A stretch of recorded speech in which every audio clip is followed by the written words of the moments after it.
In today's video, I'm going to teach you how to use Notion for Trading Journal. By the end, you'll have a clean, structured place to record trades, review your performance, and even watch live charts right inside your page. I'll walk you through logging in, creating your page, setting up a simple database for your trades, outlining the key sections I use to stay organized, and embedding a real-time market widget so your journal feels both useful and motivating. Start by heading over to Notion.com in your browser. If you're new to Notion, it's a flexible workspace that lets you mix pages, databases, and embeds all in one place, which is perfect for a trading journal. On the home page, look for the Login button at the top right and click it. You'll see several sign-in options. Choose the Google option to make things quick. When your Google account chooser pops up, select the account you want to use for Notion. If you're already signed into your browser, this will be fast and seamless. Once you're in, you'll land on your Notion workspace. Let's create a dedicated page for your journal. In the sidebar, click Add a Page. A new blank page opens. Click into the title field at the top and type a clear name for your journal, something like Trading Journal. Keeping the title simple makes it easier to spot in your sidebar later. Next, click into the empty space just under the title to add content to the page. We're going to start with a lightweight database that acts as your trade log. Type the /command /database to open Notion's quick insert menu, then choose Database. This will insert a simple table directly into your page.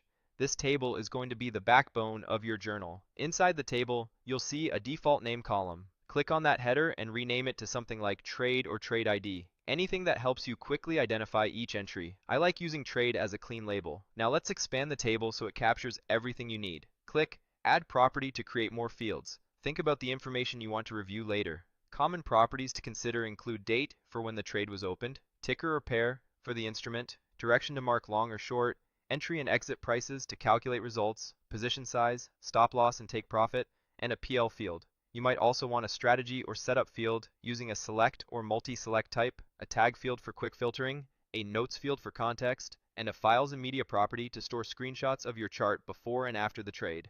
Start simple and expand as you go. A journal that's easy to maintain beats an overcomplicated one you'll stop using. To show you how this can come together, here's the example layout I like to use. The first section is the trades log.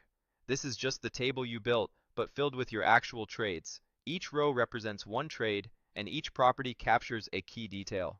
Over time, this becomes your historical record. Keep it consistent. Enter trades the same way every time, and try to log them as close to execution as possible. Consistency gives you accurate data for review and prevents "I'll fill it in later" from becoming never. If you want to make this even more effective, be descriptive in your notes field. Mention the market context, your reasoning, how price behaved at your entry, and anything unusual about the session. If you use screenshots, attach them here so they're always just one click away. The second section is the trade review. Think of this as a place to slow down and reflect on individual trades or a small batch of trades. You can write short debriefs that answer what you did well, what you missed, whether the trade followed your plan, and what you do differently next time. Use the same key terms you used in your properties so your language stays consistent.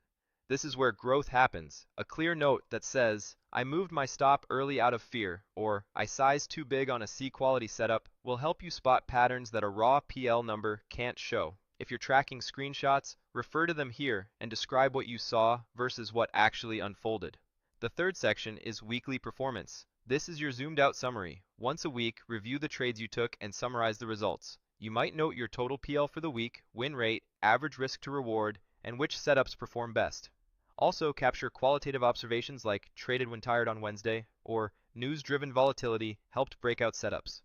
Use this section to decide concrete adjustments for the coming week. Maybe you focus on a single setup, tweak your session time, or reinforce a rule that slipped.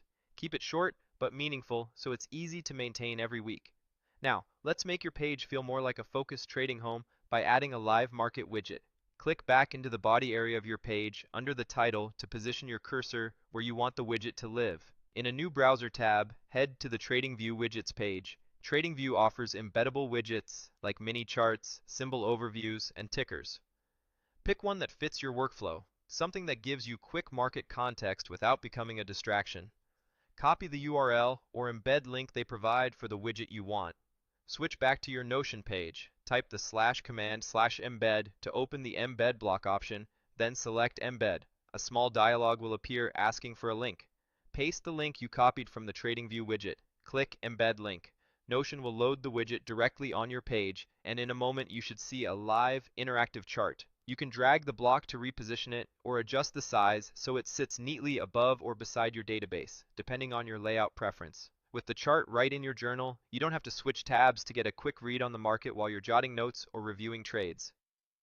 At this point, you have a functional trading journal, a main page with a trade log database, a dedicated place to review trades thoughtfully, a weekly performance summary to steer your improvements, and a live chart to keep you grounded in current price action. As you begin using it, keep the workflow tight. Add a new row to your trade log when you plan a trade, fill the entry details, and attach a pre-trade screenshot. After you close the trade, update the exit, outcome, and notes.